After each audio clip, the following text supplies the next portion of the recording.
America Iran యుద్ధం మరింత భీకర రూపం దాల్చుతోంది. ఎయిర్ స్ట్రైక్స్ కు తోడు ఆయా దేశాలు భూతల యుద్ధానికి కూడా సిద్ధమవుతున్నాయి. దీంతో అమెరికా ఇజ్రాయెల్ను ఎదుర్కొనేందుకు ఇరాన్ రెడీ అవుతోంది. దీనికోసం 10 లక్షల మందికి పైగా యోధులను ఇరాన్ సమీకరించినట్లు సమాచారం. సైనిక సిబ్బందితో పాటు వాలంటీర్లను కూడా యుద్ధ రంగంలో మోహరించేందుకు ఇరాన్ ప్లాన్ చేస్తోంది. అంతేకాకుండా ఖర్గ్ ద్వీపంలో తన బలగాలను ఇరాన్ ఇటీవలి కాలంలో పెద్ద ఎత్తున పెంచింది.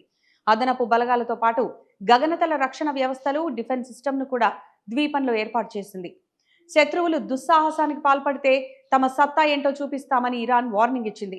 మరోవైపు ప్రపంచ చమురు, గ్యాస్ సరఫరాలకు ఏర్పడిన అవరోధాన్ని తొలగించేందుకు హర్ముజ్ జలసంధిని చేజెక్కించుకోవడంలో తమతో కలిసి రావాలని తన మిత్ర దేశాలైన నాటో, యూరోపియన్ యూనియన్, ఆసియా దేశాలకు పిలుపునిచ్చింది అమెరికా. ఒకవేళ అమెరికా పిలుపు మేరకు మరిన్ని దేశాలు ఈ యుద్ధంలో పాల్గొంటే పరిస్థితులు మరింత దిగజారే ప్రమాదం ఉంది.